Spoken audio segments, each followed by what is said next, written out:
Hi, good morning. ಎಲ್ಲರೂ ಹೇಗಿದ್ದೀರಾ? ಚೆನ್ನಾಗಿದ್ದೀರಾ ಅಂತ ಭಾವಿಸ್ತಾ ಇವತ್ತಿನ ವಿಡಿಯೋದಲ್ಲಿ ಮಗುವಿಗೆ ಬೇಕಾದಂಥ ಆಹಾರದ ರೆಸಿಪಿಯನ್ನು ಮನೆಯಲ್ಲಿ ಮಾಡೋಣ.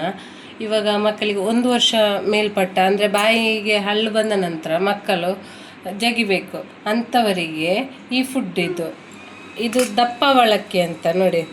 ದಪ್ಪ ಅವಲಕ್ಕಿ ಮಗು ದಪ್ಪ ಕೂಡ ಆಗ್ತದೆ, ಆರೋಗ್ಯ ಕೂಡ ಆಗಿರ್ತದೆ. ಇದನ್ನು 1 ಅವರ್ ನೆನೆಸಿಟ್ಟಿದ್ದೇನೆ ನೋಡಿ. ದಪ್ಪ ಅವಲಕ್ಕಿಯನ್ನು ನೋಡಿ ಈ ರೀತಿ ಆಗ್ತದೆ. ಇದನ್ನು ನೆನೆಸಿಟ್ಟಿದ್ದೇನೆ. ಒಂದು 3 ಸ್ಪೂನ್ ತೆಕ್ಕೊಂಡಿದ್ದೇನೆ. ನಿಮಗೆ ಎಷ್ಟು ಬೇಕಾಗ್ತದೆ ಅಷ್ಟು ನೀವು ತೆಕ್ಕೊಳ್ಬೋದು. ಹಾಗೆ ಕಲ್ಸಕ್ಕರೆ ತೆಕ್ಕೊಂಡಿದ್ದೇನೆ, ಸ್ವಲ್ಪ ಸಿಹಿಗೆ ಅನುಸಾರವಾಗಿ. ಕಲ್ಸಕ್ಕರೆ ಒಳ್ಳೆಯದು. ಹಾಗೆ ಸ್ವಲ್ಪ ಹಾಲು ತೆಕ್ಕೊಂಡಿದ್ದೇನೆ, ಈ ಕಡೆ ಇದೆ. ಸ್ವಲ್ಪ ನೀರು ತೆಕ್ಕೊಂಡಿದ್ದೇನೆ. ಇದನ್ನು ಇವಾಗ ಯಾವ ರೀತಿ ಮಾಡೋದಂತ ನೋಡ್ಕೊಂಡು ಬರೋಣ. ಅರ್ಧ ಗ್ಲಾಸಿನಷ್ಟು ನೀರು ಹಾಕ್ಕೊಂಡಿದ್ದೇನೆ. ಇದನ್ನು ತಿನ್ನೋದ್ರಿಂದ ಮಕ್ಕಳಿಗೆ ಒಳ್ಳೆಯದು, ಡೈಜೆಷನ್ನಿಗೆ ಎಲ್ಲ ರೀತಿಯಲ್ಲಿ. ಒಂದು ಹೊತ್ತಿನ ಊಟದ ನಂತರ ಸಂಜೆ ಎಲ್ಲ ಇದನ್ನು ಕೊಡ್ಬೋದು ಮಗುವಿಗೆ. ಬಟರ್, ಮಾರಿ ಬಿಸ್ಕೆಟ್ ಅದೆಲ್ಲ ಒಳ್ಳೆಯದಲ್ಲ ಆರೋಗ್ಯಕ್ಕೆ. ಮಕ್ಕಳಿಗೆ ಮನೆಯಲ್ಲಿ ಮಾಡಿ ಕೊಡಬೇಕು. ಇವಾಗ ನೋಡಿ ಇದನ್ನು ಹಾಕ್ಕೊಳ್ತಾ ಇದ್ದೇನೆ. ಇದು ಚೆನ್ನಾಗಿ ಇದರಲ್ಲಿ ಬೇಯಲಿ. ನೆನೆಸಿಟ್ಟ ಕಾರಣ ಇದು ಬೇಗ ಬೇಯ್ತದೆ. ಚೆನ್ನಾಗಿ ತೊಳೆದು ಬಿಟ್ಟು ನೆನೆಸಿಡಬೇಕು.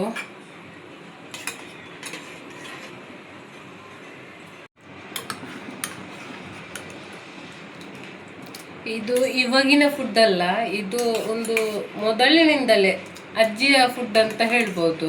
ಯಾಕೆಂದರೆ ಮುಂಚಿನ ಕಾಲದಲ್ಲೆಲ್ಲ ಇದು ಗದ್ದೆಲ್ಲ ಇರ್ತದಲ್ಲ, ಅವಾಗೆಲ್ಲ ಇದನ್ನು ನೋಡಿ ಈ ರೀತಿ ದಪ್ಪ ಅವಲಕ್ಕಿಯೆಲ್ಲ ಶೇಖರಣೆ ಆಗಿರ್ತಲ್ಲ, ಅವಾಗೆಲ್ಲ ಇದನ್ನೆಲ್ಲ ಕೊಡ್ತಿದ್ರು. ಹಾಗಾಗಿ ಯಾವತ್ತು ನಾವು ಜನ್ರೇಷನ್ ಚೇಂಜ್ ಆಗಿದ್ರು ಕೂಡ ಫುಡ್ಡನ್ನು ನಾವು ಚೇಂಜ್ ಮಾಡ್ಕೋಬಾರ್ದು. ಯಾಕೆಂದರೆ ಮಕ್ಕಳ ಆರೋಗ್ಯವೇ ಒಳ್ಳೆಯದಲ್ಲ ನಮಗೆ. ಮಕ್ಕಳ ಆರೋಗ್ಯಕ್ಕಿಂತ ದೊಡ್ಡ ಸಂಪತ್ತು ಯಾವುದೂ ಇಲ್ಲ. ಅದಕ್ಕೋಸ್ಕರ ನೀವೆಲ್ಲ ಇದನ್ನು ಆರಾಮ್ಸಾಗಿ ಹಾಕ್ಕೊಳ್ಬೋದು. ಕಲ್ಸಕ್ಕರೆ ಬೇಡ ಅಂತ ಹೇಳಿದವರು ಬೆಲ್ಲವನ್ನು ಯೂಸ್ ಮಾಡ್ಬೋದು. ಕಲ್ಸಕ್ಕರೆ ಕಫಕ್ಕೆಲ್ಲ ಒಳ್ಳೆಯದಲ್ವಾ, ಅದಕ್ಕೋಸ್ಕರ. ಕೆಂಪು ಕಲ್ಸಕ್ಕರೆ ಇಲ್ಲ ಇತ್ತು, ಅದಕ್ಕೆ ಬಿಳಿ ಕಲ್ಸಕ್ಕರೆ ಹಾಕ್ಕೊಳ್ತಾ ಇದ್ದೇನೆ.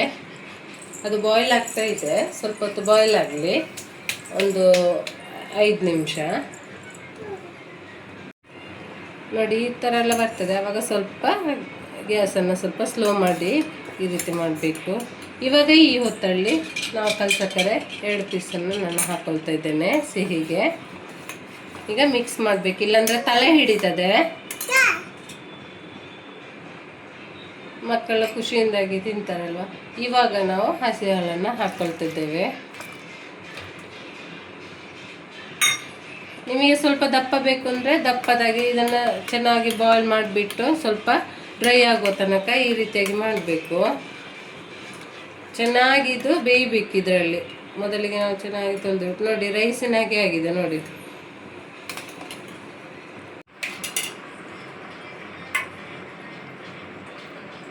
ಇವಾಗ ನೋಡಿ ಗೈಸ್, ಇವಾಗ ಇದು ರೆಡಿಯಾಗಿದೆ. ಯಾಕೆಂದರೆ ಹಾಲು ಹಾಕಿದ ನಂತರ ಕೂಡ ಈ ರೀತಿಯಾಗಿ ಬಾಯ್ಲ್ ಆಗಬೇಕು. ಯಾಕೆಂತ ಹೇಳಿದರೆ ಚೆನ್ನಾಗಿ ಮಗುವಿಗೆ ಕೊಡೋದಲ್ಲ, ಚೆನ್ನಾಗಿ ನಾವು ಕುದಿಸ್ಕೊಳ್ಬೇಕು. ಇದರಲ್ಲಿ ಯಾವುದೇ ರೀತಿಯ ಕಾಂಪ್ರಮೈಸ್ ಇರುವುದಿಲ್ಲ ನೋಡಿ. ಇವಾಗ ಇಲ್ಲಿ ನೋಡ್ತಾ ಇರ್ಬೋದು ಯಾವ ರೀತಿ ಆಗಿದೆ ಅಂತ. ಓಕೆ, ಇದು ರೆಡಿಯಾಗಿದೆ ನೋಡಿ, ಚೆನ್ನಾಗಿ ಬೆಂದಿದೆ. ಇದನ್ನು ಸರ್ವ್ ಮಾಡ್ಕೊಂಡು ಬರೋಣ. ಓಕೆ ಗೈಸ್, ನೋಡಿ ಗೈಸ್, ಮಗುವಿನ ಆಹಾರ ರೆಡಿಯಾಗಿದೆ. ಈ ವಿಡಿಯೋ ನಿಮಗೆ ಇಷ್ಟ ಆಗಿದ್ರೆ ಲೈಕ್ ಮಾಡಿ, ಶೇರ್ ಮಾಡಿ, ಹಾಗೆ ಸಬ್ಸ್ಕ್ರೈಬ್ ಮಾಡಿ.